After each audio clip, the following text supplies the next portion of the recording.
Shalom chez vous, de partout où vous êtes en train de nous suivre.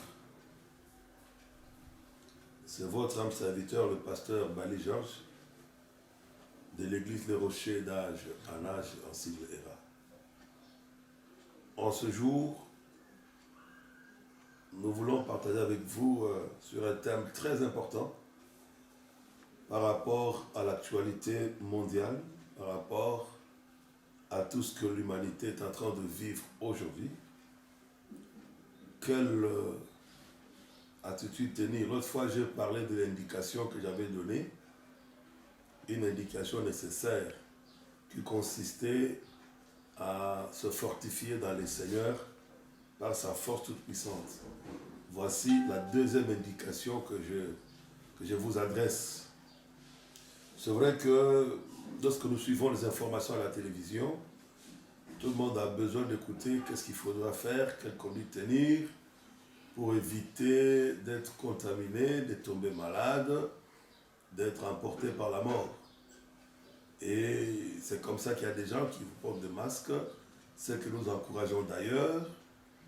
Il y a des gens qui se lavent fréquemment les mains, qui ne se frottent pas la figure. C'est ce que nous sommes en train d'encourager comme mesure. Il y en a qui ne se saluent plus de main, qui ne font plus de bisous. Nous encourageons.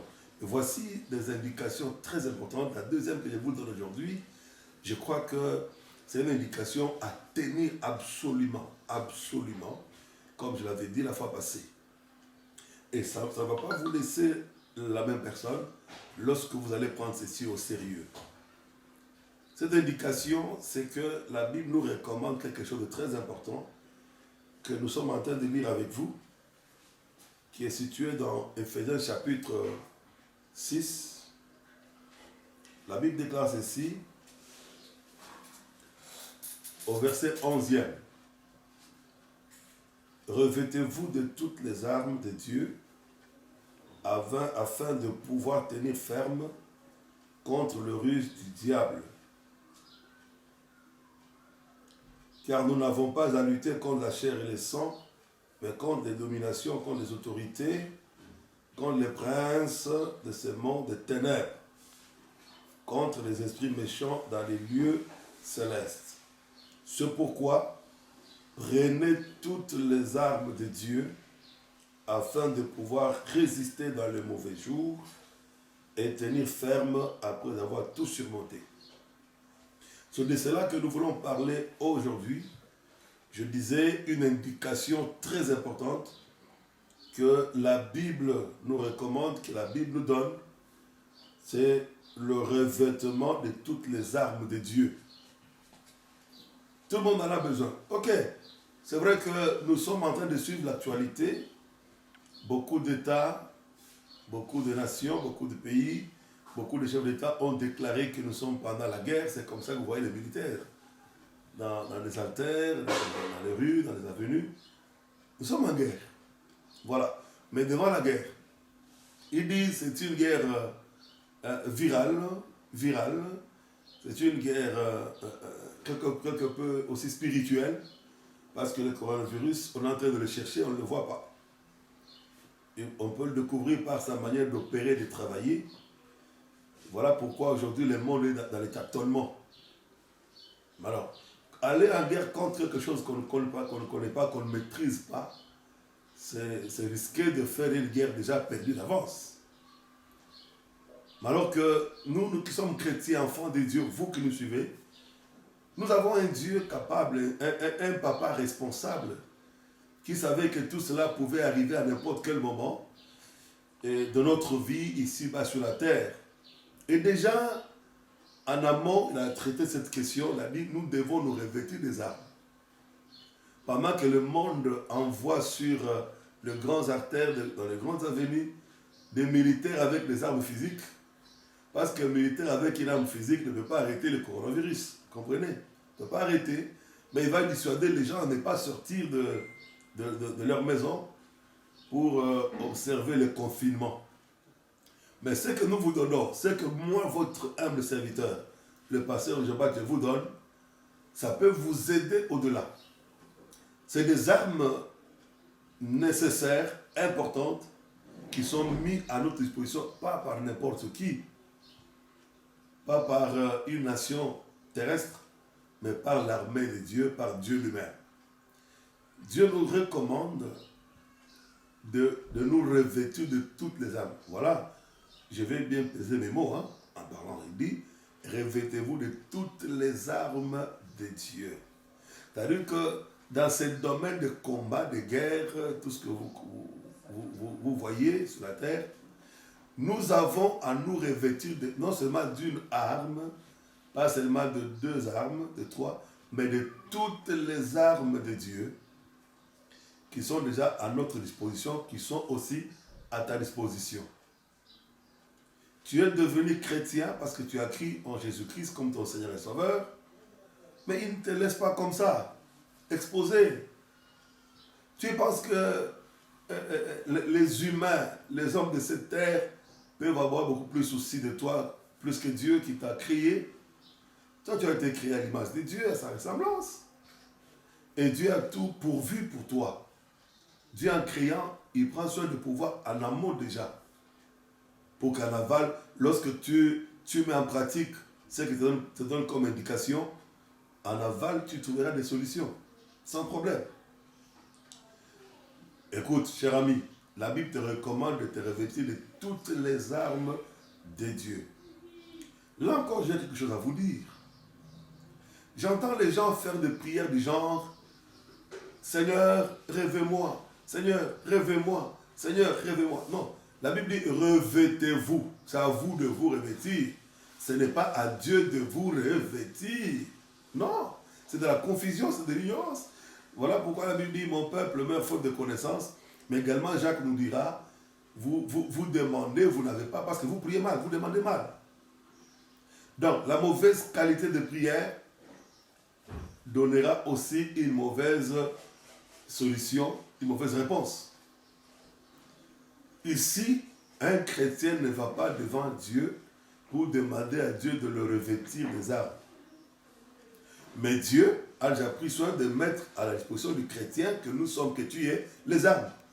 Face à la guerre, si le coronavirus est déclaré comme un ennemi qui vient combattre l'humanité, et que l'humanité doit déclarer l'état de guerre. C'est comme ça que chez nous, par exemple, en RDC, nous sommes en état d'urgence. Dans d'autres nations, il y a même le couvre-feu qui se fait. Les gens ne peuvent pas sortir dehors à partir de 18h ou à partir de 20h.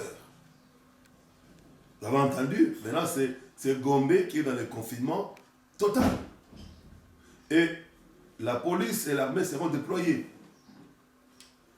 Mais avant que la police et l'armée soient déployées, toi déjà qui m'écoutes maintenant, dans ta maison, à partir de ta chambre, je dis que regarde à côté de toi là, il y a déjà des armes que Dieu a déjà disposées pour toi.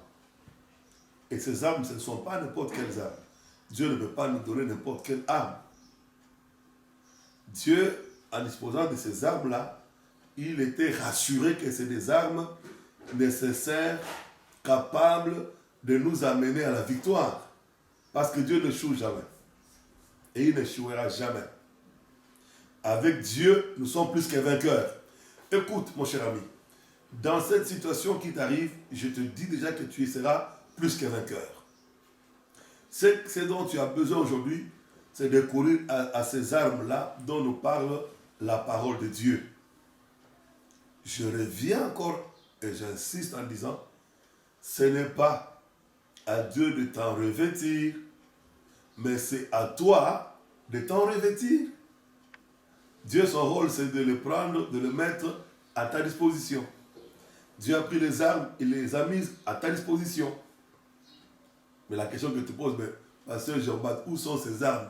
J'en ai besoin aujourd'hui pour faire face non seulement au coronavirus, mais aussi à plusieurs autres problèmes qui m'entourent, qui m'agacent, qui me troublent, qui me dérangent.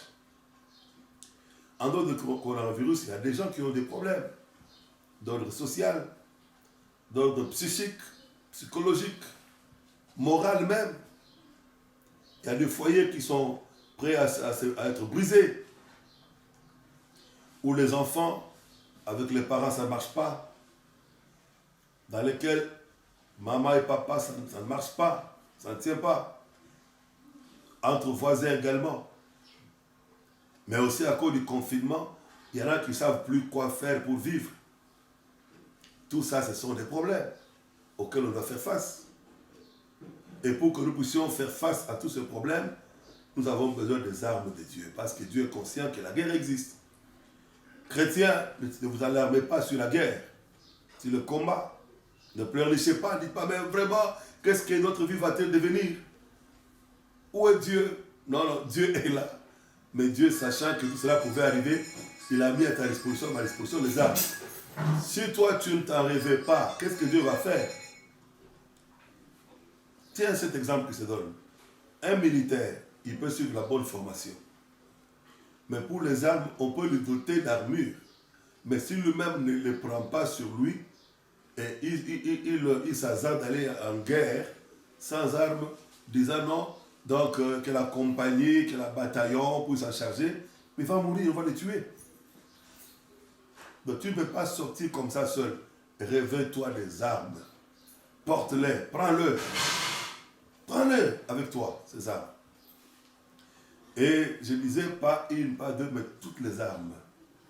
Malgré leur panoplie, malgré leur pluralité, tu as besoin de les prendre toutes.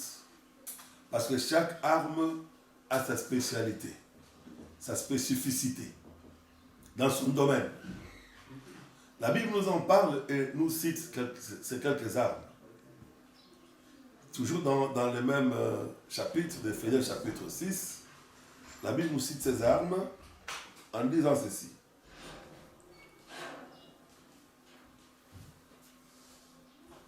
Au verset 13, c'est pourquoi prenez toutes les armes de Dieu afin... L'objectif d'abord, avant que je cite les armes, l'objectif c'est lequel? On dit afin de pouvoir résister dans les mauvais jours. Les mauvais jours, c'est comme aujourd'hui, ces jours ici.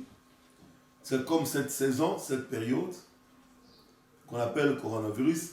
C'est un mauvais jour, c'est un mauvais temps, un mauvais moment. Où tout le monde a... Tout le monde tremble. Vous avez vu, même les ministres aujourd'hui, les députés aujourd'hui, les écoles ont fermé. Vous voyez, les marchés sont en train de fermer. Tout le monde a peur. On ne sait plus se saluer. Amen. Et cela nous est imposé à cause de l'ennemi qui est vis-à-vis de nous. Mais la Bible dit, si nous voulons tenir ferme dans ces mauvais jours, les armes sont là. Nous devons les prendre. Cher ami, tu veux tenir ferme? Les armes sont là. La solution a déjà été donnée. Mais celui qui a donné la solution, c'est le plus grand. C'est le Tout-Puissant. C'est lui qui maîtrise chaque situation. Nous voulons résister dans les mauvais jours. Résister devant le coronavirus. Les armes sont là. Prends-le. Mon frère, prends ces armes. Je dis, prends-le. Ma soeur, prends ces armes. Comme ça, tu vas résister dans les mauvais jours de coronavirus. Coronavirus, tu lui résisteras. Il s'arrêtera loin de toi. Car la Bible dit, résistez au diable et il fuira loin de vous. Mais la meilleure façon de résister au coronavirus, on dit, il faut vous revêtir de toutes les armes. De toutes les armes. Quand vous revêtez de toutes ces armes, c'est le meilleur, le plus grand moyen de résister. De résister au coronavirus. Il va vous fuir. Il va chercher à aller ailleurs, pas chez vous, pas dans votre vie, pas dans votre famille. Il va fuir parce qu'il y a une résistance que tu es en train de lui opposer. Mais aussi tu as besoin de tenir ferme après d'avoir tout surmonté. Le tout n'est pas de surmonter, mais le tout également c'est de tenir ferme après qu'on ait surmonté. Il y a des gens qui pensent que c'est devenu insurmontable. Waouh! Bien aimé, bonne nouvelle pour toi qui m'écoutes. coronavirus, il y a possibilité que nous puissions le surmonter. Amen. Ça n'est pas de moi, mais c'est de Dieu. Bien sûr que la bouche est autorisée. Dieu m'utilise pour te parler, cher ami. Je déclare au nom de Jésus en tant qu'homme de Dieu, certain Dieu Tout-Puissant, toi là, au nom de Jésus, tu vas surmonter coronavirus. Amen. Tu vas le surmonter. Je déclare que Congo-Kinshasa va surmonter coronavirus. Amen. Le monde entier pourra le surmonter au nom de Jésus-Christ. Amen. Kinshasa, nous allons surmonter coronavirus. Amen. Il va s'arrêter. Il va s'arrêter.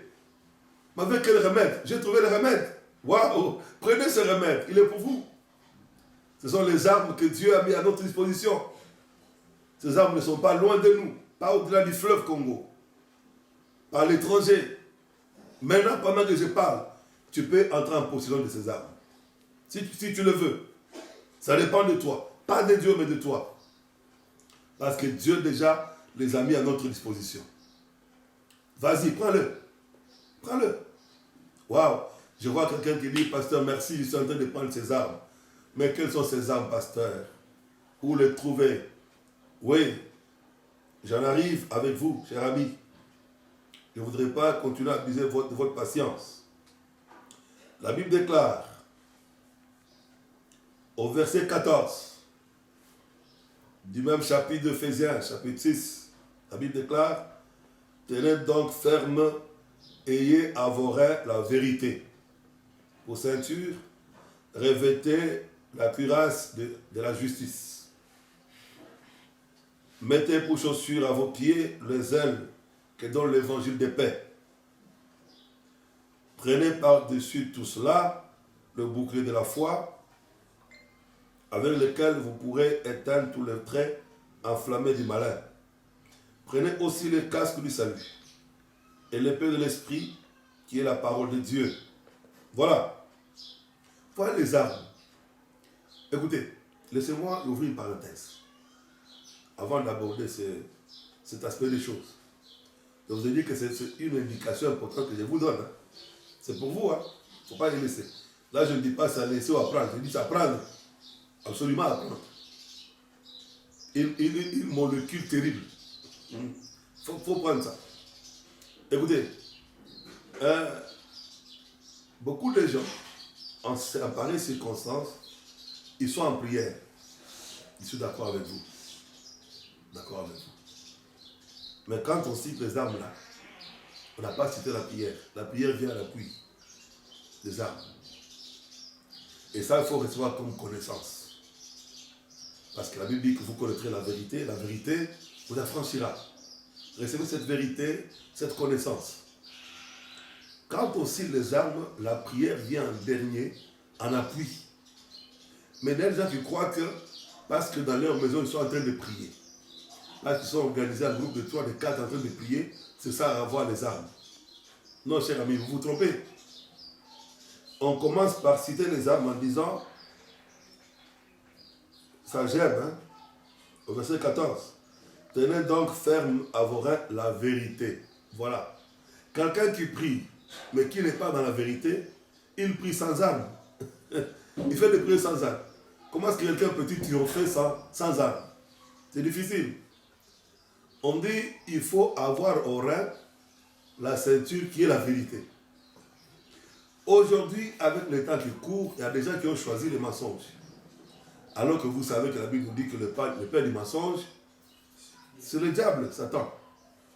Tous ces papas qui trompaient leurs femmes sont partis au deuil, après le boulot, sont allés ils sont dans les réunions, ils ne sont jamais repentis. Mais ils sont là en train de faire aujourd'hui des prières, ils se retrouvent comme des pasteurs de leur maison. C'est ce que j'encourage d'ailleurs. Mais on ne peut pas faire les prières qui sont basées sur les mensonges, sur des choses cachées qu'on n'a jamais révélées à son partenaire. On ne s'est jamais repenti de ça. Lorsque vous avez des choses floues entre vous, comprenez que déjà vous êtes perdant malgré vos multiples prières du matin et du soir.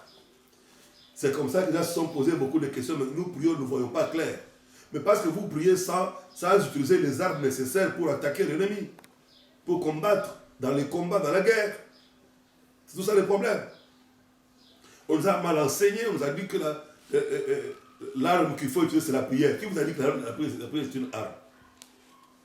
La prière vient en appui aux armes spirituelles que Dieu nous donne. Là, je suis en train d'enseigner. Je parle comme un enseignant de la parole. Écoutez, cher ami,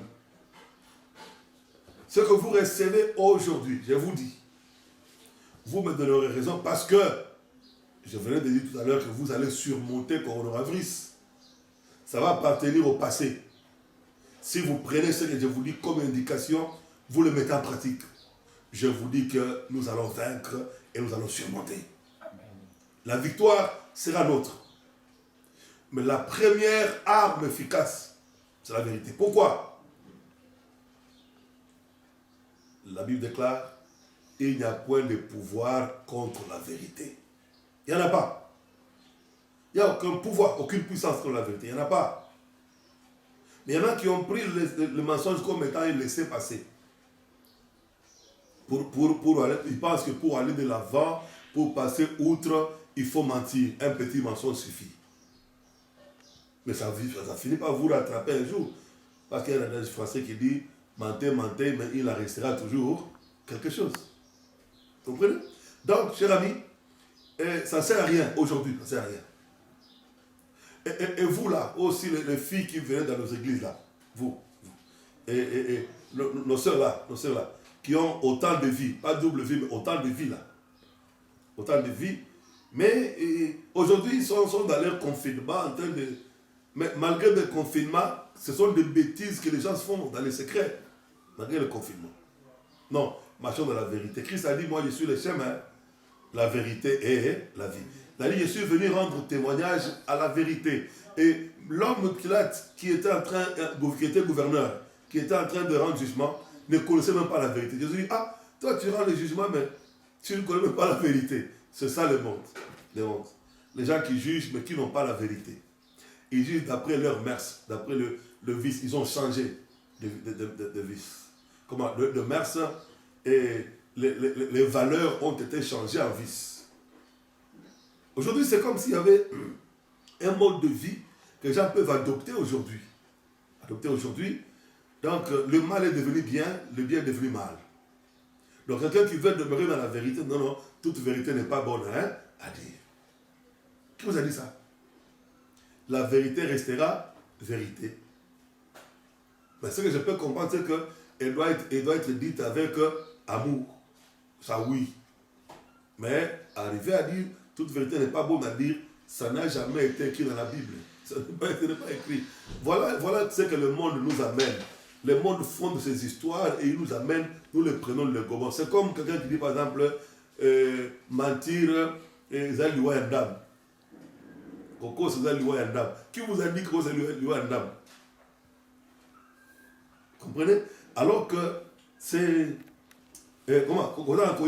Le manque de connaissance, Zaliwa Yandam. Qui vous a dit ça? La Bible dit le contraire. Mon peuple meurt faute de connaissance. Mais voilà un peu le monde, comment il nous fabrique. C'est comme maintenant, on a fabriqué coronavirus là pour venir nous embrouiller. Et nous faisons foi à ces choses. Nous croyons, on commence à avoir beaucoup plus peur au coronavirus qu'au Dieu créateur. Hein? Où est la vérité entre coronavirus et Dieu? Qui est-ce qu'on doit beaucoup plus craindre aujourd'hui? Est-ce qu'on peut se tenir dans la vérité aujourd'hui pour se dire, maintenant là, je ne me suis pas caché en attendant que le vent de coronavirus passe et puis je vais recommencer mon ancienne vie? Non, mais c'est question de prendre de grandes décisions. Peu importe ce que cela va vous coûter, mais prenez-le, c'est pour votre avenir, parce qu'après cette vie, il y a une autre vie. Même si vous ne mourrez pas par le coronavirus là, mais il y a une autre maladie qui peut vous tuer. Même Lazare qui était ressuscité par Jésus, il a fini par mourir un jour. Alors nous allons nous protéger pour vivre après le coronavirus. Oui, on va surmonter, je vous ai dit, on va surmonter, on va vivre. Mais pour quelle finalité? Quel but? Une arme importante aujourd'hui, je dis, c'est la vérité. Tenons-nous dans la vérité. Disons-nous la vérité. Ne nous cachons pas la vérité. Sinon, nous devenons hypocrites. l'hypocrisie entre les fidèles et le pasteur et ses collaborateurs, la maman et papa et maman, au service la même chose, partout. Donc c'est l'hypocrisie. Mais nous attendons quel fruit, quel résultat. Et c'est des gens qui sont dans les prières. J'entends les gens dire, il faut faire la prière. Mais personne ne nous dit, il faut d'abord se repentir de ces mauvaises voies, de ces péchés. Ça c'est très important ça. Les prières, oui. Écoutez, cher ami, écoutez. Ok. Recourir à la prière, c'est une bonne chose. Moi-même là, j'aime la prière, je suis de prière, je suis dans ça. Mais j'aimerais pas que vous puissiez être abusés inutilement. Je dis ceci. Pour chaque chose, je vois les gens chercher à recourir à la prière. Tout le monde qui nous appelle en tant que pasteur, quand vous parlez avec pasteur, priez pour nous. Hein, pasteur, ne nous oubliez pas dans vos prières, pasteur. Hein, s'il vous plaît. Mais personne ne nous dit, pasteur, regarde ma vie là, elle n'est pas bonne. Priez pour que Dieu me pardonne. Personne ne dit ça. Tout le monde, il fuit le coronavirus, mais il cache ce péché. Il fuit le coronavirus, mais il cache. Voilà le monde dans lequel nous nous trouvons aujourd'hui. Un monde, je ne sais pas, mais nous attendons les réponses de la part du Seigneur. Ces réponses viendront nous trouver dans quel état? Dans quel état? Le monde est pourri avec le péché. Et le mensonge, aujourd'hui, c'est devenu monnaie courante. Personne ne dit plus la vérité à son frère. Personne ne parle plus avec franchise. Même entre frères et sœurs. Personne. Et je me suis posé la question, mais pourquoi? Qu'est-ce qu'il y a dans les mensonges? J'ai compris qu'il y a un pouvoir, c'est le diable qui est derrière. Il va enrôler plusieurs personnes avec lui pour mourir avec lui. Même pour les futurs, les choses pour lesquelles il ne faut pas mentir, mais tu vois quelqu'un en train de mentir. C'est drôle. Ou imagine, je trouve un frère en train de fumer. Je le vois là, devant un ligablo, il achète la cigarette. Et moi, j'étais dans ma voiture, je ne savais pas que c'était moi qui passais. Alors, dès que je l'interpelle, il avait la cigarette allumée. Il allume une allumette, et puis, avec la cigarette, dès que je l'interpelle, il enlève ça. Écoutez, ça c'est n'importe quoi. Le diable là, il n'est pas sérieux, quoi. Il n'est pas poli. Il n'est pas poli. Donc, il prend la cigarette là, et puis il fait comme ça, comme il pense que moi, c'est moi qui l'ai appelé. J'ai vu comment il allume la cigarette, mais il fait, le diable lui trompe encore, il dit non, il ne t'a pas vu, tu peux encore continuer à cacher ça. Voilà la vie que j'amène. La vérité va t'aider. Pourquoi est-ce qu'on parle de la ceinture de la vérité? Je vais un peu illustrer pour que tu comprennes comment ça se passe chez les Juifs. Les Juifs, vous savez, ils portent des soutanes, des longues robes. Des longues robes. Et avec de ces longues robes, les Juifs, ils ont l'habitude de porter une ceinture autour des reins. Autour des reins ici. Quand on parle de la ceinture, ne pensez pas qu'on parle de la ceinture de nos pantalons aujourd'hui que nous portons. Mais ça c'est le langage qui vient de chez les Juifs. Donc, ils portaient comme ça une longue soutane, mais ils prenaient le soin de le lier avec une corde. Mais cette corde-là, maintenant, avec laquelle ils attachaient, non seulement ils attachaient pour que la robe se tienne bien contre le vent et tout, mais ça constitue également un soubassement, un soutien pour la provision. C'est-à-dire, quand quelqu'un avait récolté, il pouvait prendre la récolte, les graines qu'il avait récoltées, mettre dans cette robe-là, partout là, et puis il a le temps d'épargner ou de protéger sa récolte à travers ses habits, à travers sa tunique. Vous comprenez? La vérité, c'est qu'elle vient faire. La vérité a la possibilité de te permettre de recueillir les bénédictions, les récoltes, les bonnes choses dans ta vie. Écoutez, j'ai vu des gens qui sont disputés, disloqués, parce qu'ils ne s'étaient pas dit la vérité lorsqu'ils s'étaient rencontrés avant. Même parmi les jeunes qui se rencontrent pour le mariage, prenez soin de vous dire toute la vérité sur votre vie passée. Sinon, vous allez récolter le vent. Mais lorsque déjà la vérité a été dite en amont, la récolte sera plus grande et meilleure. Voilà l'utilité de la ceinture. Je ne vais pas pour vous agacer, pour vous troubler. Comme pour vous dire, en tout cas, yo pasteur, yo moko, est-ce que yo moko c'est la vérité, yo moko la vérité. Que ce soit moi, que ce soit toi, tous sommes obligés de dire la vérité. C'est la Bible qui dit, c'est ça l'arme. Nous voulons combattre le coronavirus, mais disons la vérité. Même les autorités, même, comment on appelle, le centre qui a été mis en place là, technique pour la riposte. Mais dites-nous la vérité, docteur Mouyembe. La vérité, faut pas tâtonner, tergiverser. Et vous dites une chose, la journée, la nuit, vous revenez, vous voulez contredire, mais en contredisant parce que déjà les vidéos sont là, des paroles que vous avez prononcées. Hein? Voilà. Mais qu'est-ce qui est caché derrière? Je ne comprends rien.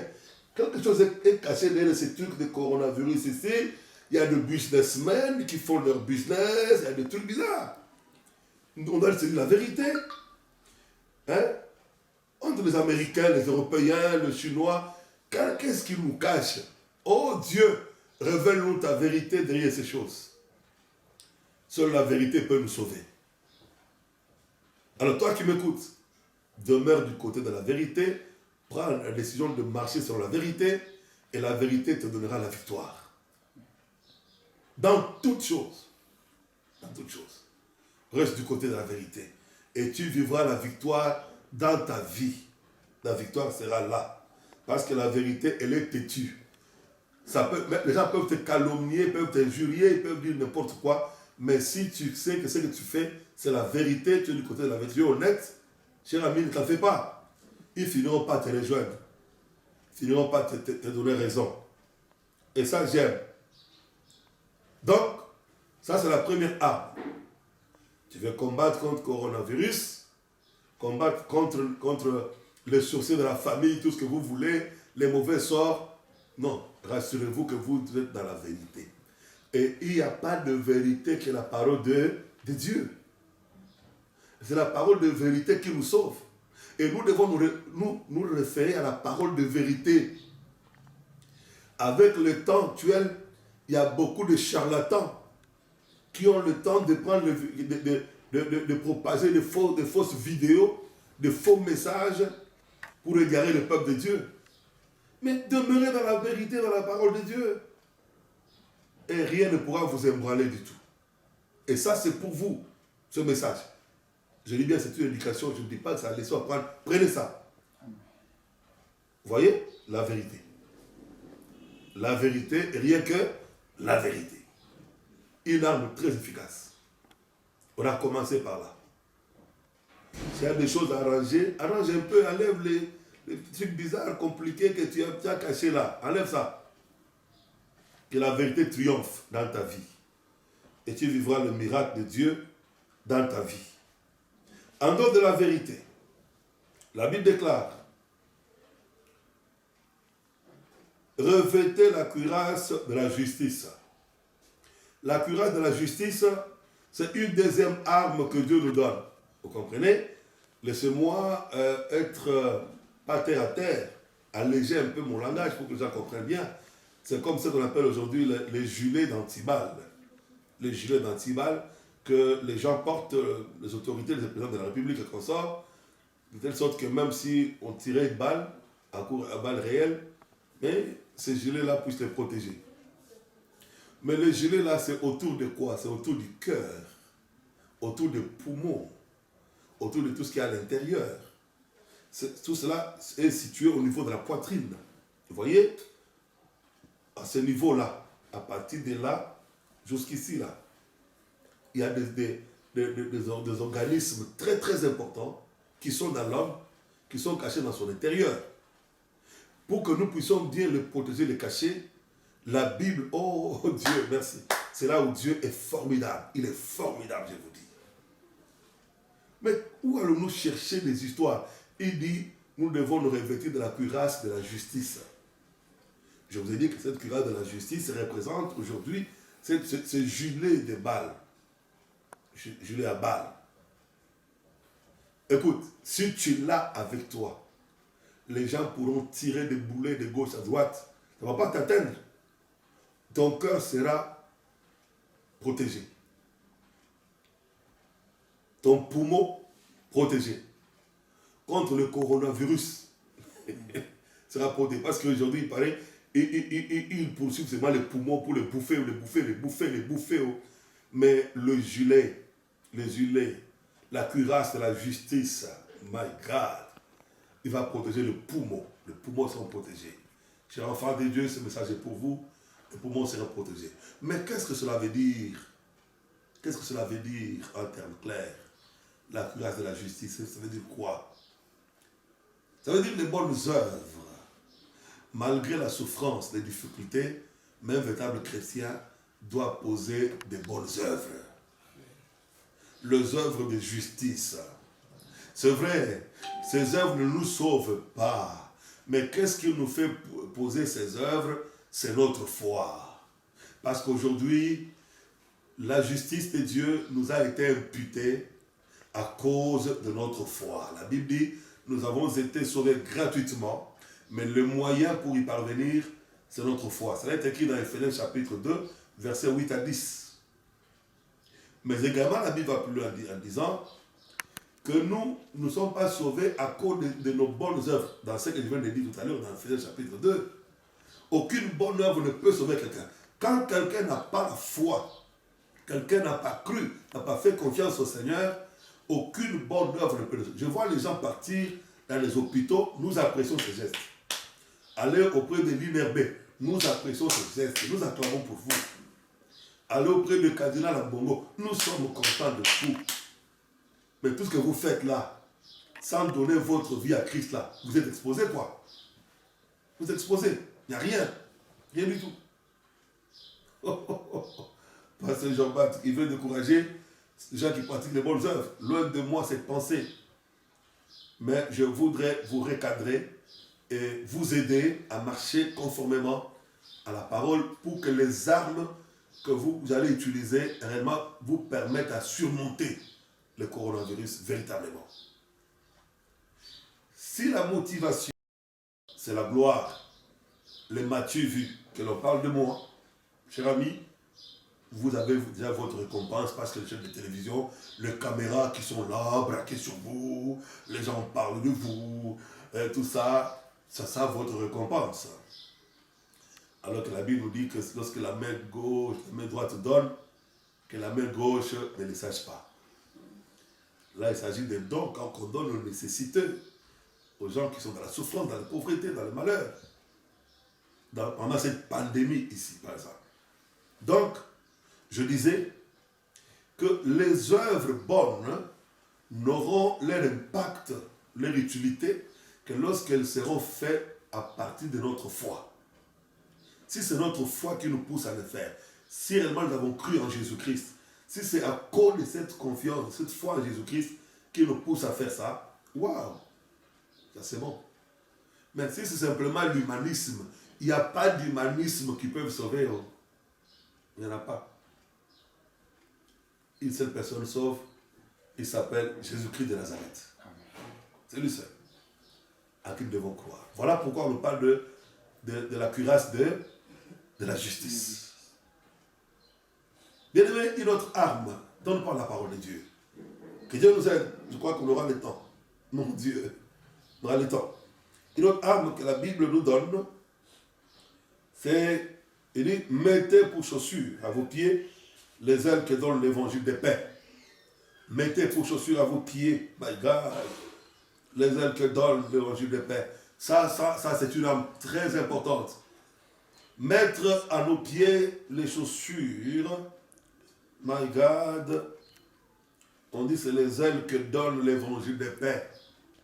Il s'agit du zèle de l'évangile aujourd'hui. Écoutez, du fait que les gens ne se réunissent plus. J'entends des gens dire par exemple, non, on a fermé les églises, parce que vous me dites rien, on a fermé les églises. Je leur ai dit, on n'a jamais fermé les églises. Et personne n'a le droit de fermer l'église. L'église du Seigneur continuera sa marche et sa vie. Mais, momentanément, on a dit, on ne suspend les cultes.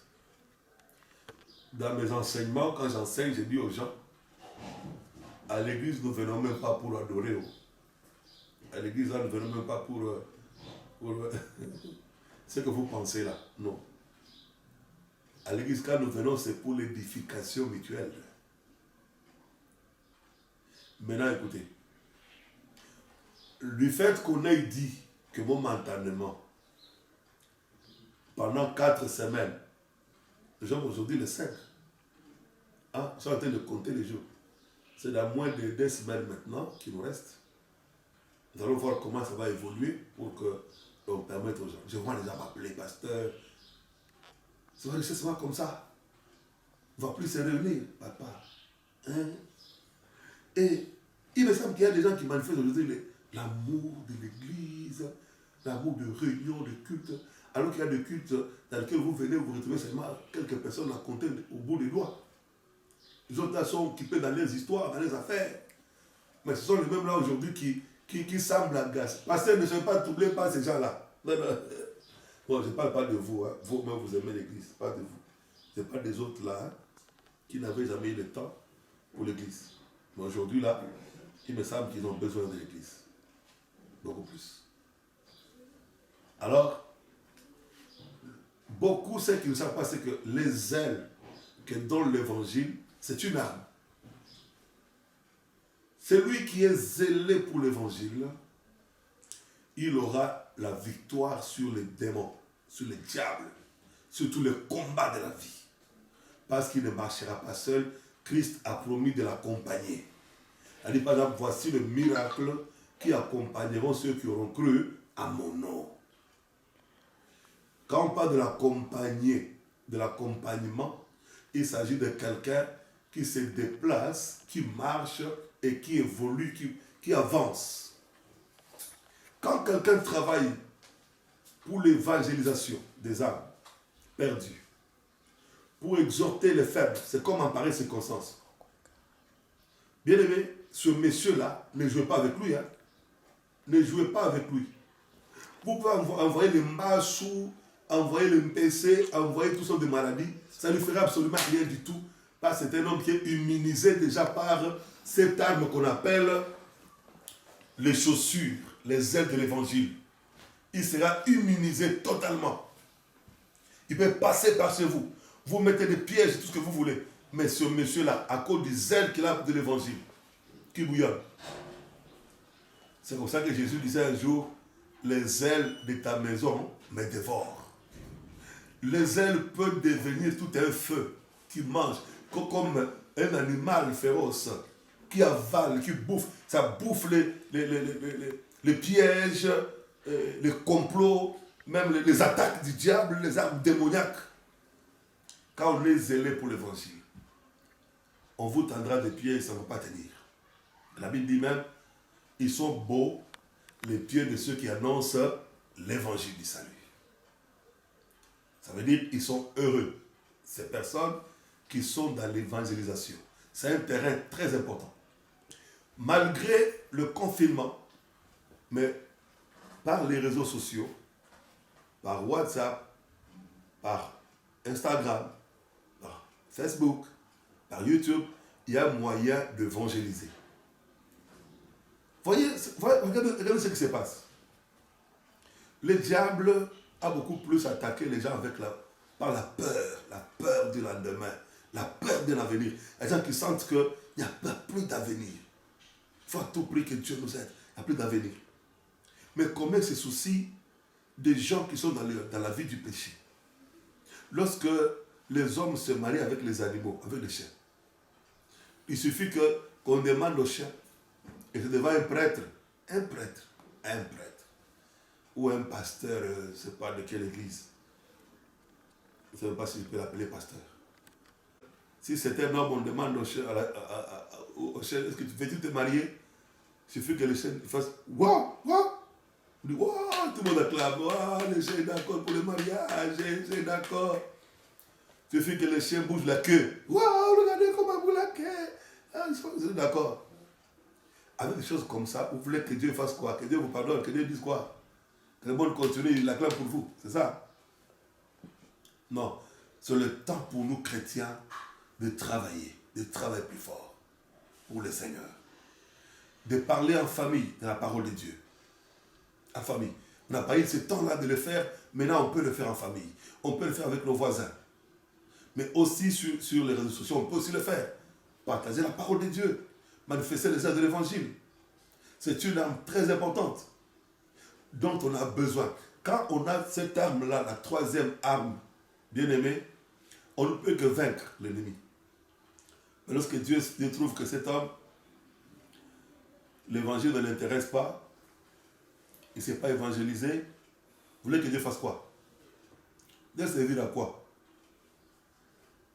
Et la quatrième arme, la Bible dit ceci. Prenez par tout cela des boucliers de la foi, avec lesquels vous pourrez éteindre tous les traits enflammés du malin. Les boucliers de la foi, ou même la foi qui est considérée comme un bouclier. Ceux qui ont eu l'occasion de regarder le film de Goliath, de David et consorts, ou même des Zoulous, des Chaka, c'est des gens qui combattaient avec des boucliers. Les boucliers a un autre rôle, en dehors du gilet à balles, qu'on appelait la cuirasse. La cuirasse de justice. Le bouclier, lui, on dit que c'est pour éteindre les traits enflammés de l'ennemi. Pour barrer. Le gilet, il est sur votre corps. Vous ne savez pas barrer. Mais avec le bouclier, vous pouvez tourner à gauche, à droite, faire des mouvements, des gestes. La foi nous permet de faire des gestes, des mouvements. La foi, elle est agissante. Comprenez, Église? Notre foi doit être une foi qui agit, pas une foi morte. Il y a beaucoup de gens qui ont une foi qui est morte. Une foi qui ne travaille pas, qui n'agit pas. Mais des gens comme ça, comment vont-ils vaincre l'ennemi, vaincre le diable dans leur combat? Notre foi doit être plus agissante maintenant, pendant la période de coronavirus, que même avant. Et même après aussi, elle doit continuer à vivre. Elle doit être une foi permanente, en mouvement, une foi qui agit. C'est comme ça qu'il a dit un jour, Jésus a dit, mon Père agit jusqu'à présent, et moi aussi, j'agis. Donc, la foi se manifeste par l'action. Tu comprends ce que je veux dire? Parce que le bouclier, je dis, bouge. Donc la foi se manifeste par l'action. Sans action, on ne peut pas parler de la foi. Maintenant, là, je t'envoie poser des actes pour prouver que tu as la foi. Mais je ne t'envoie pas devenir impoli ou rebelle devant les mesures de distanciation sociale. Non. Pose les actes de foi. Je te demande de propager la bonne nouvelle, mais aussi ta foi est un bouclier contre tout ce qui peut pénétrer vers toi, tout ce qui veut t'atteindre. Parce qu'en fait, le diable, ce qu'il cherche, ce n'est ni ton travail, ni ta maison, ni ta femme, ni ton mari, ni tes enfants, c'est toi qui cherches. Voilà pourquoi l'apôtre Paul parlant avec Timothée, il parlait du combat, le bon combat de la foi. La foi elle-même a aussi son combat. Voilà pourquoi. Pourquoi est-ce qu'il a son combat? C'est parce qu'en fait, le diable veut détruire ta foi pour que toi, tu abandonnes Christ. Et que tu l'abandonnes, c'est fini. Tu es perdu. Surtout à cette période, cette parole, elle est importante. Celle qui dit, mon juste vivra par la foi. Amen. Ta foi peut te faire vivre. Faute de temps, je pense que les autres armes, nous pourrons les ajouter. Restez branchés sur votre chaîne ERA TV. Suivez-nous sur Jorbat TV. Sur WhatsApp, nous sommes aussi là sur plus 243 998 329 238. Je dis 938. Je répète, plus 243 998 329 938. vous le trouvez sur WhatsApp par ce numéro-là. Vous avez des problèmes spirituels, besoin de prière, besoin de quelqu'un qui vous pouvez vous confier. Nous sommes là pour vous. Et ces programmes, vous les suivez chaque mardi, jeudi, vendredi, à partir de 17h, et chaque dimanche, à partir entre 10 et 11h. Ce message est pour vous. C'est votre humble serviteur. Ne craignez rien. Je suis en train de dire que Dieu a tout prévu. Il a mis à notre disposition, à ta disposition, les armes très sophistiquées, formidables, pour que nous puissions vaincre le coronavirus, mais aussi d'autres problèmes qui nous entourent, qui nous encombrent, qui nous harcèlent. Je disais que la prière auquel beaucoup de gens recourent n'est pas citée comme arme pour attaquer. Ça vient en appui. J'en parlerai. Mais pour aujourd'hui, 4 armes nous avons pu développer. La première, la ceinture comme vérité. Deuxième, cuirasse de la justice. Troisième, les chaussures aux pieds, les ailes que donne l'évangile. Et quatrième, le bouclier de la foi. Ce message, il est disponible. Suivez-nous. J'aimerais prier avec tous ceux-là qui étaient fatigués et affaiblis, qui ont des problèmes. Chers amis, je vous ai dit que ce n'est pas à Dieu de prendre les âmes, de commencer à vous revêtir. Vous, prenez ce que je vous ai donné là. Ce que je vous ai montré de la part de Dieu, revêtez-vous. Portez ça maintenant. Maintenant. T'en pas demain. Maintenant. Portez ça. Je prie avec vous. Tendre Père, tous ceux qui nous ont suivis sont déjà bénis par ce message. Et parce qu'ils prennent la décision de porter ces armes qui sont à leur disposition, amène-le dans la victoire. Merci parce que je crois qu'ensemble nous allons surmonter le coronavirus. Je sais que nous allons tenir ferme. Nous allons résister dans les mauvais jours. Amen. Merci Papa pour toutes choses. Que la paix, la grâce, la protection, la victoire soient votre partage. Au nom de Jésus. Amen. Amen. Ciao. À bientôt.